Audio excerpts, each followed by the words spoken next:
I think it is more obvious than it has ever been that we live in subjective realities. And Trump, I don't want to talk a lot about Trump, but he's clearly the person who most exemplifies that. You can see what I call the two movies playing on one screen. Yeah, the people are living in completely different realities. Some people are living in some kind of a horror movie in which everything's going to blow up any minute, and others of us are living in the golden age. It's never been better. And it's not just because it's better for some people and it's worse for others. It's really the same kind of people. They just happen to have different political views. Some see it as a tragedy and some see it as a comedy, but they can both survive and reproduce and work. So one of the things we're all learning at the same time, and it's what I write about, is that you're not seeing the world the way other people are. You're just not experiencing the same thing they are. And for all practical purposes, you live in your own subjective world. Now, that's independent of whether there is a truth below that. We don't even have to get to that. The only thing we know for sure is that we don't have access to it as humans. So that's an interesting point. It's sort of headed off my next question at the pass a little bit. My last recording I did was with an artificial intelligence expert, a PhD from MIT, who's worked in the field for a number of years. His name is Nick Cosmatis, and he's going to be, I'll probably release his a little bit before this one. And I asked him a question about computers and their ability to perceive the world visually, and whether or not that was going to lead us to conclude that there was an actual concrete objective reality that we can point to and say, yeah, that rock is the rock and that's all the things to it. And look, these computers from every different angle are seeing it the same way too. Would that at the end of the day, sort of definitively show us that there is an objective reality? So that's my question to you on that subject. And then I guess you've already told me that it doesn't matter, but. Well, it might be true that all robots have the same subjective reality. I mean, I can see that because you'd program them, they'd act in a predictable way. But if you said, okay, now let's take my robot, my artificial intelligence, and have it talk to the two of us who disagree on the reality, it wouldn't work. Right. Even if you totally trusted that the robot was seeing things realistically, you'd still think this robot was broken if it disagreed with you. It's like, well, I see what you're saying, but I'm pretty sure this robot's defective because that's not what I'm seeing. Right. So people don't really easily change their minds about reality itself. But really, I'm talking about interpretations of reality, not the question of whether a rock is there or not there. We generally agree on whether a rock is there or not there. Right. How much do you think our perceptions of an objective reality and our own subjective reality then is influenced by our DNA and sort of a biological determinism? Because in your writing, I definitely get the sense that very explicitly say that the information that we absorb and the language that we use and the language that we're given helps shape our own reality. But at the same time, I also struggle with the notion that, for example, can men and women just switch their genders and their sexualities on a whim? I don't know that that's true, because I do believe that there's an element of our gender expression, masculinity, that's tied to our biology and to who we are chemically, et cetera. And so to what extent are those forces working together in opposition? Which one is stronger? What do I need to rely on more? Do I need to rely on changing the inputs that go into my head or maximizing the outputs that come out of my DNA? What do you think about that? Well, in my How to Fail book, I talk about humans as being moist robots. Mm-hmm. In other words, the common way that people imagine themselves and other people is that you have thoughts, and then those thoughts translate into your actions. And certainly that's true-ish, that does happen. But the hypnotist view, and I'm a trained hypnotist, and when you learn hypnosis, you learn that the world is backwards or upside down, if you prefer. And that what really happens is that our body is informing our brain what to think. So you can see that easily if you're, let's say you have kids, and your kids are tired or hungry. They start fighting and complaining and yelling, and you can't get them to do anything. And then you feed them a hot dog. And then suddenly they stop complaining, they clean up their room, And the first time somebody explained that to us, it was my ex-wife. She said, "No, they're just hungry." And I would look at them and say, "That's not just hungry. There's something, there's something going on, deeply disturbing with these children." And then you feed them, and then they become normal immediately. Now, of course, as an adult, you've had that experience a million times. Yep. You know that depending on your state of mind, the world can look like a horror or a delight. Yeah. And once you learn that if you get your body right, if you take care of your health, your stress especially, get to sleep, diet, exercise, if you get that stuff right, then your brain starts working the way you think it should have before. But if you just start with the brain and said, let me think my way out of these bad thoughts, that's a tough one.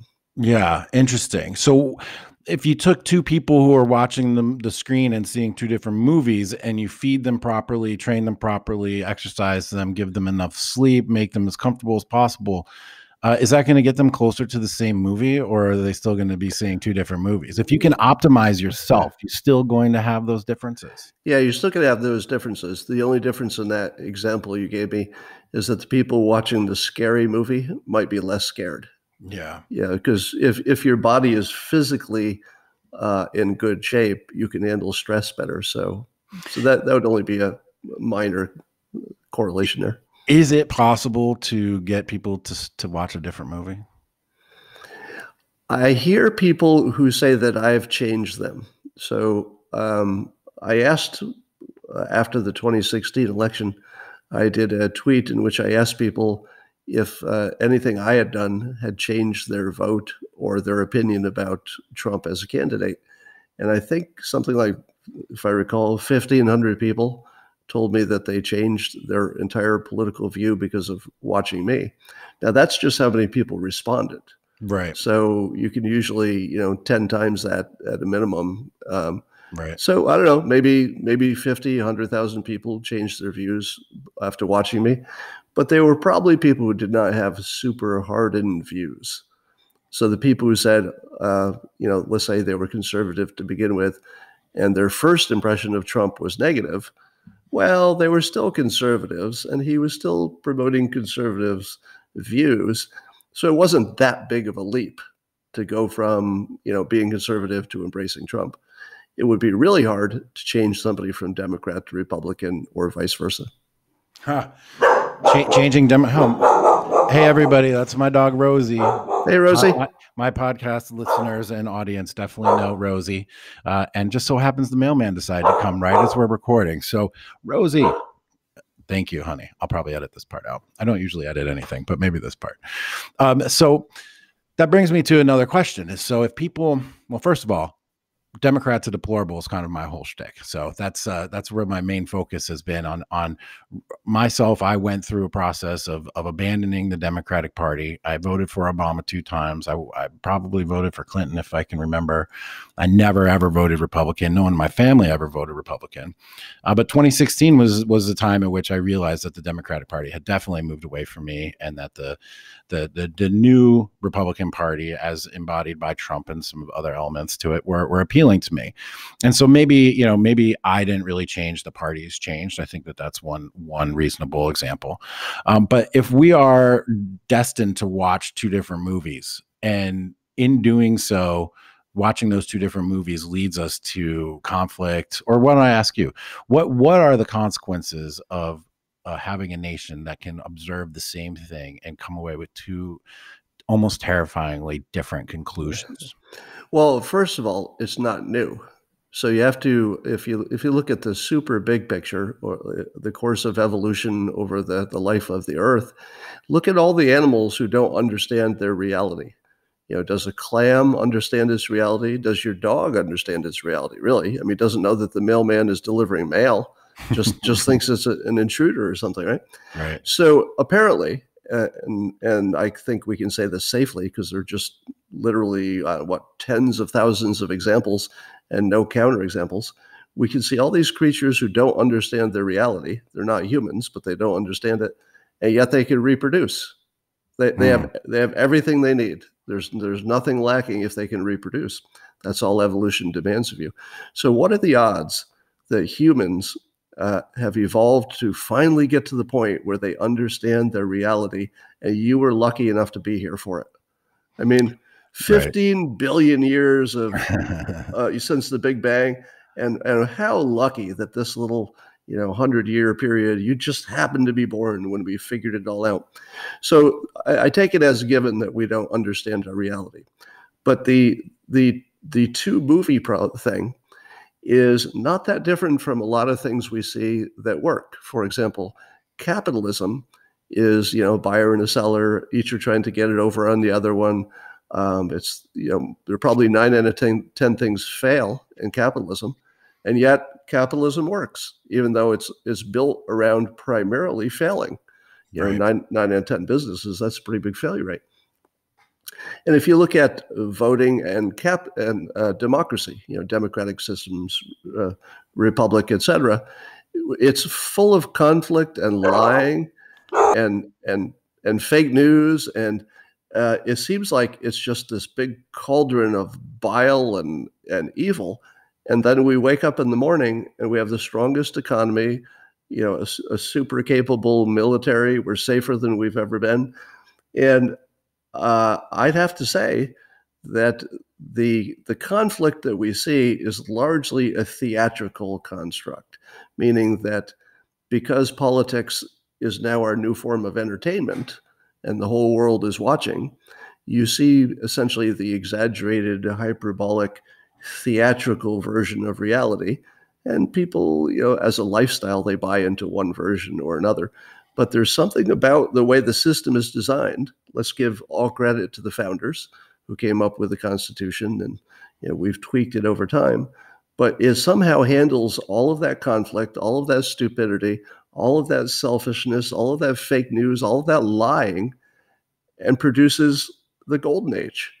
I mean, we're at a point where humans have never looked at a better situation than we're looking at right now. Absolutely. So apparently it's not a problem that needs to be solved, because the big picture is things improve basically every year. Yeah. That is a perspective, I think, that comes with age. When I have these conversations with my mother, I'm 44, so I'm not young, but when I have these questions with my mom, she always takes those 10 steps back. And she's like, it's just been like that forever. And look where we are now. Everything's going to be just fine. Don't you worry about it. But then, you get focused on the minutia and you experience, for example, I went to the Richmond Second Amendment gun rally on January 20th. And while I was there, everyone was super nice. There was a variety of different people, diverse groups of people were there. Everybody had their guns out. It was like 1/100th of rowdy as any NFL football game you've ever been to. And it was just a really lovely, pleasant day. And then the news reports that came out of it were just look at all these racists with their guns. What if there were black people there with guns? What would happen then? Well, guess what? There were. And they took pictures with them, and everybody was super cool and nice. And so I left that experience, which I've had a number of times, in my own personal life, being called a Nazi and getting fired for it, even though I wasn't, obviously. And each of these times it still manages to, cause this really severe, I get incensed a little bit, really agitated, because I feel like this is something that needs to be resolved. We need to be able to see facts and things the same way so that we can come together, so we can be happy. But that's what that's what I'm saying. You're saying no. No, all evidence suggests that we don't need to agree on reality, because we have, thousands of years of civilization in which we haven't. We got this far. I mean, we made it this far with all of those flaws, and it made no difference at all. Now, do you think perhaps these circumstances are different given the prevalence of social media and technology? I read Hari's Sapiens book, and in there he talks about how our societies coalesced around shared imagined orders. And then I read a bunch of technologists and media specialists today that talk about how in the old days, we had a top-down information distribution system where Walter Cronkite would tell us all what to think and feel at night, and we were all unified and we had cohesion. Today, now, because of the liberation of communication via technology, we are not talking one to many, we're talking many to many. And therefore, there's now a million different imagined orders. And now we don't share in those imagined orders in the way that we did. And therefore, we're now seeing a breakdown in social cohesion. Do you any weight to that? Well, I would modify that by saying that we have two dominant, at least political views. There's the left and the right. And I've always said that people don't form political opinions on their own. Opinions are assigned to them by the dominant media. Now, if you ask somebody, they'd say, well, it's my opinion. But here's the tell. It always matches their preferred news source, always. Mm-hmm. So, you could take almost any negative story about Trump and say, okay, let's just try to imagine that this had been reported as just the facts with no opinion layered on. What would you think about it? And you would find that almost everything that's alarming and scary and, completely inappropriate and everything else about Trump, whatever complaint they're bringing today, you would find that almost all of it would just go away if all you did is describe what he did, instead of having the pundits come on and say, well, what he was thinking, mm-hmm. or where this will lead us to, or what he really means but didn't say. It's all that stuff that divides us. It's not what he actually does. Right. But I think in this argument, people are talking about how it's not even dominant news media that are creating new narratives for us. For example, our mutual friend, Mike Cernovich, he's very successful at creating media narratives, and they, of course, spread into larger institutions, and then people get it from there. But there is an element now, I think, of we were sort of like in a unipolar communication world, and now we're in this multipolar world where everybody's talking and there's nodes everywhere. And I just wonder if it's not so easy to dismiss this notion that failing to maintain a shared imagined world order or shared ideas of who we are in our head, because in America, at least, we're very much, our identity is based on a shared idea rather than shared genetics or shared bloodlines. That in our particular case, especially since our nation is one of ideas, that if these ideas are now multiple and diverse and coming at you from all directions and able to recruit you into smaller and smaller teams, that may have a long-term negative effect on social cohesion that we have not yet been seen before. Or positive, because all of this stuff is completely unpredictable.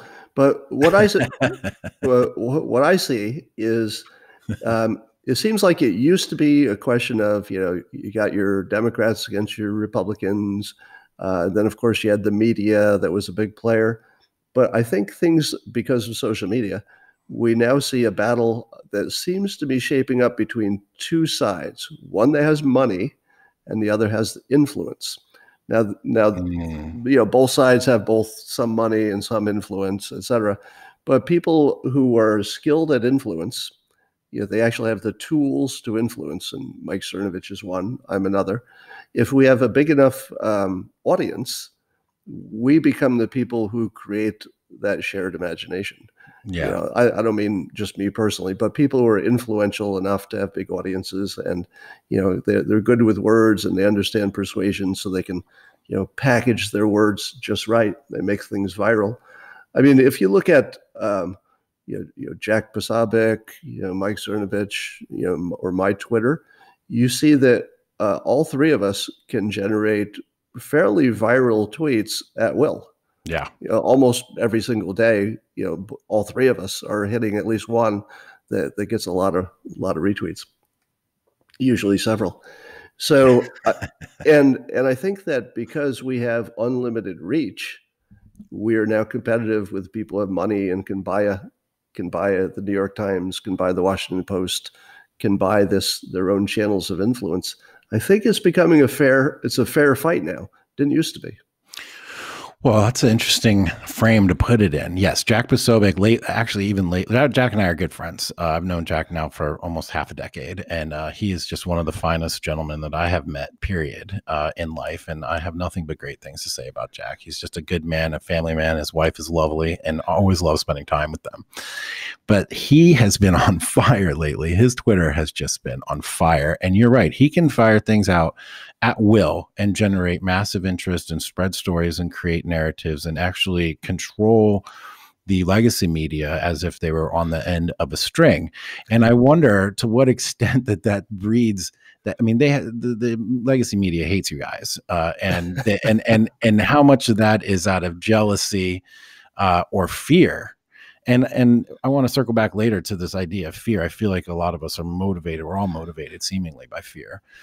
And so to what extent is their backlash based on fear or jealousy? And if so, and talking to you about making predictions, this is going to be fun. But to how does that play out over 5 or 10 years if things continue on a trajectory, slippery slope, just kidding, to trajectory like this? What is that? What could happen when people with money see their influence slipping? They don't like that. Well, they'll probably try to hire the people who have influence. So I would imagine that they're going to try to buy whatever is working for the other team because they can. But they're going to have to find people who are not as independent as the 3 people you just mentioned.